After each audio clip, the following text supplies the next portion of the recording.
நன்றிப்பா. அனைத்து ஊடக நண்பர்களுக்கும் பத்திரிகை நண்பர்களுக்கும் என்னுடைய முதற்க நன்றி கலந்த வணக்கத்தை தெரிவிச்சுக்கிறேன். சொல்லமா, தமிழகத்தில் புதிய தொழில் தொடங்க, தொழில் முதலீட்டாளர்களை ஈர்த்திட இங்கிலாந்து, அமெரிக்கா, துபாய் ஆகிய நாடுகளுக்கு 13 நாட்கள் அரசு முறை பயணமாக நான் மேற்கொண்டு இன்று சென்னை திரும்பியிருக்கின்றேன். இங்கிலாந்தில் 3 புரிந்துணர்வு ஒப்பந்தங்கள் போடப்பட்டன. ஒன்று, நமது மருத்துவர்கள் மற்றும் மருத்துவ பணியாளர்களில் பணித்திறன் மேலும் மேம்படுத்திட புரிந்துணர்வு ஒப்பந்தம் ஒன்று போடப்பட்டுள்ளது. இரண்டாவது, கிங்ஸ் மருத்துவமனையின் கிளையை தமிழ்நாட்டில் நிறுவுவதற்கு புரிந்துணர்வு ஒப்பந்தம் போடப்பட்டுள்ளது. மூன்றாவது, டெங்கு, மலேரியா போன்ற நோய்களை பரப்பும் கொசுக்களை கட்டுப்படுத்தும் வழிமுறைகள் குறித்து லண்டன் ஸ்கூல் ஆஃப் ஹைஜீன் மற்றும் டிராபிக்கல் மெடிசன் நிறுவனத்துடன் புரிந்துணர்வு ஒப்பந்தம் போடப்பட்டுள்ளது. அது மட்டும் இல்லாமல் 108 ஆம்புலன்ஸ் வசதிகளை மேம்படுத்திட லண்டன் ஆம்புலன்ஸ் சேவையின் செயல்பாடுகள் நடைமுறையை பின்பற்ற நடவடிக்கை எடுப்பதற்காக அந்த நிறுவனத்துடன் ஆலோசனை செய்யப்பட்டது. அது மட்டும் இங்கிலாந்து பாராளுமன்ற உறுப்பினரிடம் தமிழகத்தில் அதிக அளவு தொழில் முதலீடு செய்ய அழைப்பு விடுக்கப்பட்டுள்ளது.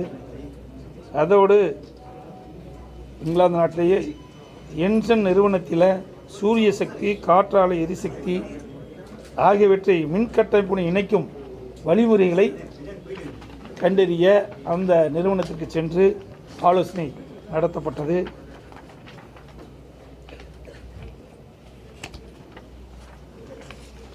அமெரிக்கா அங்கு இங்கிலாந்து அரசு பயணத்தை முடித்துக்கொண்டு அமெரிக்கா சென்ற பொழுது அமெரிக்கா நாட்டில் உள்ள தனியார் கால்நடை வளர்ப்பு பப்பலோ கால்நடை பண்ணையில் அந்த கால்நடை வளர்ப்பு குறித்து கேட்டறியப்பட்டு அங்கே இருக்கின்ற தொழில்நுட்பங்களை கேட்டறிந்து தமிழகத்தில் சேலம் மாவட்டம் தலைவாசையில் மிக பிரம்மாண்டமான கால்நடை பூங்கா ஒன்று அமைக்கப்பட உள்ளது. அந்த கால்நடை பூங்காவிலே இந்த தொழில்நுட்ப வசதிகளை புகுத்த அங்கே சென்று பார்வையிட்டோம். அங்கே ஒரு பசு ஒரு நாளைக்கு 70 லிட்டர் பால் கொடுப்பதாக தெரிவித்தார்கள். கிட்டத்தட்ட அந்த பால் பண்ணையில் 3000 பசுக்கள் வளர்க்கின்றார்கள். அதில் 60% பசு பால் கறக்கப்படுகின்றது. ஒரு நாளைக்கு 1,20,000 லிட்டர் பால் அந்த பால் பண்ணையிலே சேகரிக்கப்பட்டு அதை பதப்படுத்தப்பட்டு பல்வேறு பொருட்கள் செய்யப்படுகின்றன. அது மட்டும் இல்லை, கன்றுகள் வளர்க்கின்ற முறையை நாங்கள் பார்வையிட்டோம். அது ஒரு பயனுள்ள திட்டமாக அமைந்துள்ளது. அடுத்ததாக நியூயார்க் சென்று அங்கே தொழில் முதலீட்டாளர்களை சந்தித்து 2780 கோடி ரூபாய் முதலீடு ஈர்க்கப்பட்டுள்ளது. கிட்டத்தட்ட 16 புரிந்துணர்வு ஒப்பந்தங்கள் போடப்பட்டன. இந்த ஒப்பந்தத்தின் மூலமாக 17,760 நபர்களுக்கு வேலைவாய்ப்பு கிட்டும். அதேபோல் பெட்ரோலியம் கெமிக்கல்ஸ் நிறுவனத்தில் நப்தா கிராக்கர் யூனிட் அமைக்க அந்த நபர்களை சந்தித்து நாங்கள் பேச்சுவார்த்தை நடத்தியிருக்கின்றோம்.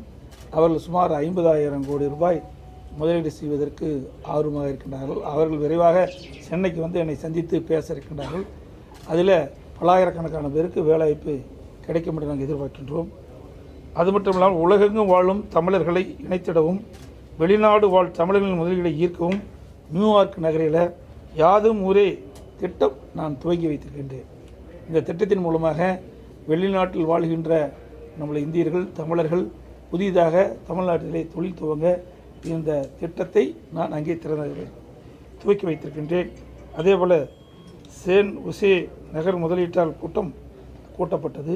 அங்கே 2305 கோடி ரூபாய் தொழில் முதலீட்டை ஈர்த்திருக்கின்றோம்.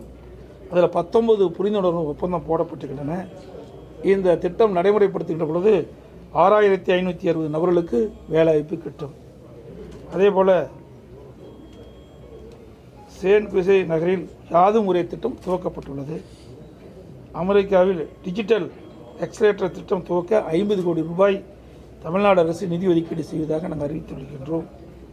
அதேபோல் சான் பிரான்சிஸ்கோ டெக்ஸ்லா நிறுவனம் மின்சாரத்தில் இயங்கப்படும் கார் தயாரிப்பு தொழிற்சாலையை பார்வையிட்டு தமிழகத்தில் இந்த தொழிற்சாலை வருவதற்கு அழைப்பு விடுத்திருக்கின்றோம். அவர்களும் பரிசீலிப்பதாக தெரிவித்திருக்கிறார்கள். இங்கே வந்து பார்வையிட்டு செல்ல இருக்கின்றார் என்பதையும் இந்த நேரத்தில் தெரிவிக்கின்றேன். அதேபோல் சான் பிரான்சிஸ்கோ அந்த பகுதியில் ப்ளூம் எனர்ஜி மாசில்லா எரிசக்தி தயாரிப்பு அந்த நிறுவனத்தை பார்வையிட்டு அந்த நிறுவனமும் தமிழகத்தில் செயல்படுத்துவதற்கு முயற்சி மேற்கொள்வோம். அதேபோல் லாஸ் ஏஞ்சல்ஸ்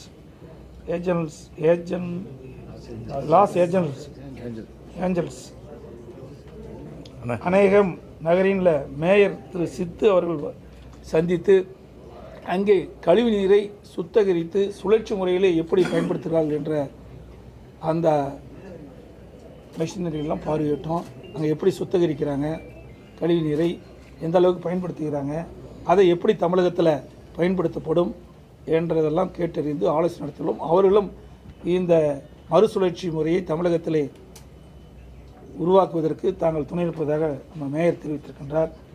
அடுத்து துபாயில் அங்கே தொழில் முனைவோர் ஆலோசனை கூட்டத்தை கலந்து கொண்டு தொழில் முனைவரை சந்தித்து அங்கே 3750 கோடி ரூபாய் தொழில் முதலீட்டை ஈர்த்திருக்கின்றோம். இதில் 6 புரிந்துணர்வு ஒப்பந்தம் போடப்பட்டிருக்கின்றன. 10,800 நபர்களுக்கு வேலைவாய்ப்பை கிடைப்பதற்கு வழிவகை செய்யப்பட்டிருக்கின்றன.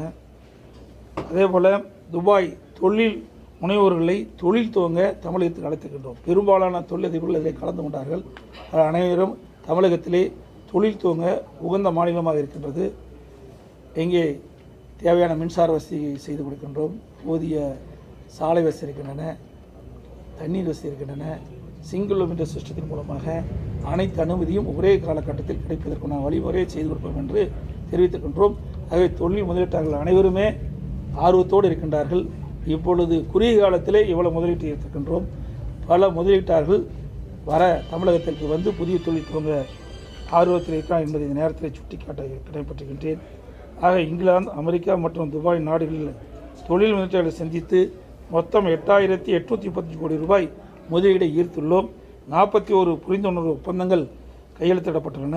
இதில் 35,520 நபர்களுக்கு வேலைவாய்ப்பு கிடைக்கும். அது மட்டும் இல்லாமல் இங்கிலாந்து, அமெரிக்கா மற்றும் துபாய் நாட்டில் சுற்றுலாவிற்கு முன்னுரிமை கொடுக்குறாங்க. அவ்வழியில் அம்மாவுடைய அரசும் சுற்றுலாவிற்கு மேம்படுத்த உரிய நடவடிக்கை மேற்கொள்ளும் என்பதை இந்த நேரத்தில் தெரிவிச்சுக்கிறேன்.